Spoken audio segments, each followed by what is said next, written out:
चले जी, अब मैं आप लोग को ट्रिक सिखाने लगा हूं। ट्रिक सिखाने लगा हूं कि कौन सी स्पीशीज हमारे पास बोथ ऑक्सीडाइजिंग और रिड्यूसिंग का काम करेगी। तो क्या आप लोग ट्रिक सीखना चाहते हैं? एक बार मुझे जवाब दे दें।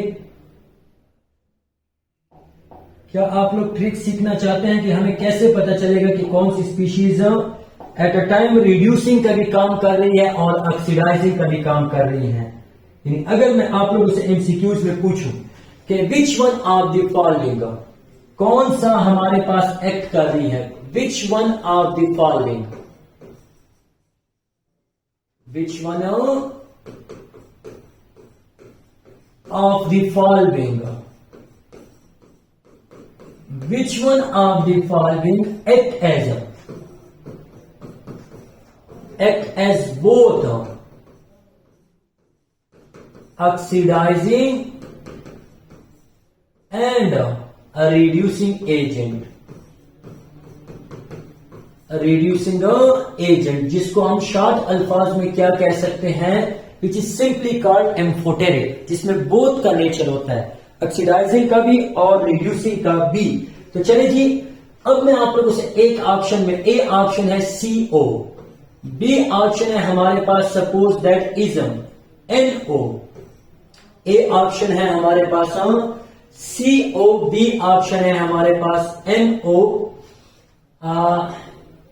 बी ऑप्शन, सी ऑप्शन है हमारे पास suppose both A and B, A and B, और बी ऑप्शन है हमारे पास सपोज, चले यहां से बोथ ए एंड बी की जगह मैं क्या लिखने लगा हूं, दैट इज, मैं लिखने लगा हूं किस चीज को, सपोज मैं लिखता हूं किस चीज को, दैट इज CH4 को, CH4, और डी ऑप्शन में मैं क्या लिखता हूं, बोथ ए एंड बी। तो चलिए जी, अब आप मुझे बताइए कौन सा हमारे पास ऑक्सीडाइजिंग और रिड्यूसिंग दोनों का काम करेगा। तो इसके लिए बोथ ए एंड बी ऐसा कह रहे हैं, good, excellent, that is both.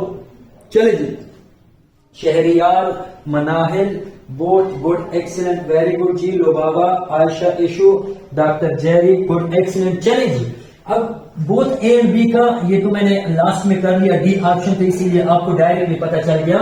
लेकिन मैं आपको ट्रिक सिखाने लगा हूं कि कैसे आपको डायरेक्टली पता चलेगा, निदा कह रही है गुड, एक्सीलेंट, कैसे आपको डायरेक्टली पता चलेगा कि एक element at a time oxidising का भी काम कर रहा है और एट अ टाइम किसका भी काम कर रहा है, दैट इज रिड्यूसिंग का भी काम कर रहा है। सो माय डियर डॉक्टरानो, इस पॉइंट को याद रखना है कि when an element exist, when an element या atom exist in between highest and lowest oxidation state, जब एक एलिमेंट एग्जिस्ट करेगा अपने हाईएस्ट और लोवेस्ट ऑक्सीडेशन स्टेट के दरमियान, तो ये एलिमेंट किसका काम करेगा, ऑक्सीडाइजिंग का भी काम करेगा और रिड्यूसिंग का भी काम करेगा। मैंने क्या कहा कि जब एक एटम अपने हाईएस्ट, इस पॉइंट को उर्दू में बेशक लिख लें, जब एक एटम अपने हाईएस्ट और लोवेस्ट ऑक्सीडेशन स्टेट के दरमियान एग्जिस्ट करेगा, तो ये एलिमेंट किसका काम करेगा, ये एटम इस कंपाउंड में किसका काम करेगा, both oxidising and reducing agent का। कैसे सर?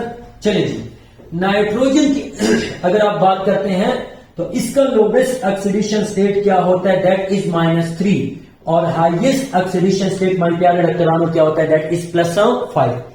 अगर नाइट्रोजन किसी भी कंपाउंड में ऐसी हालत में आया कि उसकी ऑक्सीडेशन स्टेट -3 और +5 के दरमियान आई, यानी +-2i, -1i, 0i, +1i, +2i, तो इस केस में ये हमारे पास एक्ट करेगा both oxidising and reducing agent का।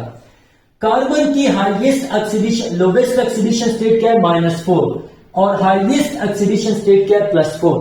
तो अगर कार्बन -4 और +4 के दरमियान आया तो कार्बन इस केस में किसका काम करेगा, शाबाश माय डियर डॉक्टरानो, बोथ ऑक्सीडाइजिंग एंड रिड्यूसिंग का क्या करेगा, काम करेगा।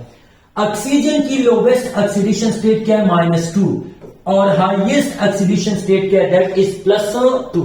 तो अगर ऑक्सीजन -2 और +2 के दरमियान आया तो ये किसका काम करेगा? बोथ ऑक्सीडाइजिंग एंड रिड्यूसिंग का। एसन बिल्कुल गुड, एक्सीलेंट। तो ये एक्ट करेगा किस चीज का? ऑक्सीडाइजिंग एजेंट का।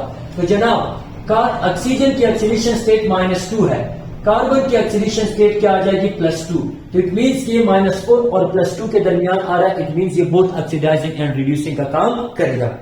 दूसरा पॉइंट है, अगर हम ऑक्सीजन को देखें -2, नाइट्रोजन को देखें +2, तो नाइट्रोजन की हाईएस्ट और लोवेस्ट के दरमियान आ रहा है, सो इट मींस नाइट्रोजन किसका काम करेगा? बोथ ऑक्सीडाइजिंग एंड रिड्यूसिंग का। जनाब अगर आप CH4 को देखेंगे, सो दिस इज +4 एंड ये -4, तो ये तो लोवेस्ट आ रहा है, इन बिटवीन हाईएस्ट एंड लोवेस्ट नहीं है। सो इसका मतलब ये हमारे पास ऑक्सीडाइजिंग का काम नहीं करेगा। तो कौन सा हमारे पास बोथ ऑक्सीडाइजिंग एंड रिड्यूसिंग का काम करेगा? दैट विल बी, आप लोग सीख गए कि नहीं सीखे, और कितने % सीख गए? क्या इन चीजों का आप लोग को पता था? मुझे बताइए। शाबाश माई प्यारो, शाबाश जी, जल्दी जल्दी मुझे बताइए। ग्रेट सर, शहरियार, माता टोल वाया, कितने % सीख गए? दैट इज एसन, थोड़ा बहुत एसन क्यों यार?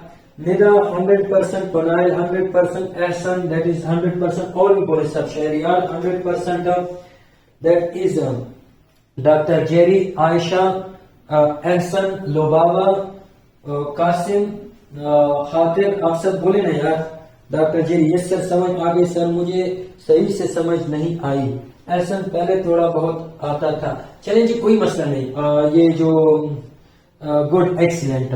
आयशा, मैंने इनको ये कहा कि कौन सा element at a time oxidising का भी काम करेगा और किसका काम करेगा? रिड्यूसिंग एजेंट का भी काम करेगा। सो याद रख लें कि जब एक एलिमेंट अपने हाईएस्ट और लोवेस्ट ऑक्सीडेशन स्टेट, जैसे अभी मैंने आपको कहा ना कि क्रोमियम की लोवेस्ट ऑक्सीडेशन स्टेट क्या है? दैट इज +1, और हाईएस्ट ऑक्सीडेशन स्टेट क्या है? +6। तो अगर क्रोमियम ऐसे आया +2, +3, +4, +5, तो ये इन बिटवीन हाईएस्ट और लोवेस्ट है। तो इसका मतलब इस केस में क्रोमियम हमारे पास किसका काम करेगा? बोथ ऑक्सीडाइजिंग एंड रिड्यूसिंग का। कार्बन का लोवेस्ट ऑक्सीडेशन स्टेट -4 है, और हाईएस्ट ऑक्सीडेशन स्टेट क्या है माय प्यारो? That is +4। तो अगर कार्बन -3, -2, -1, +1, +2, +3 इन ऑक्सीडेशन स्टेट में आए तो कार्बन किसका काम करेगा? That will act as both oxidising and reducing agent का।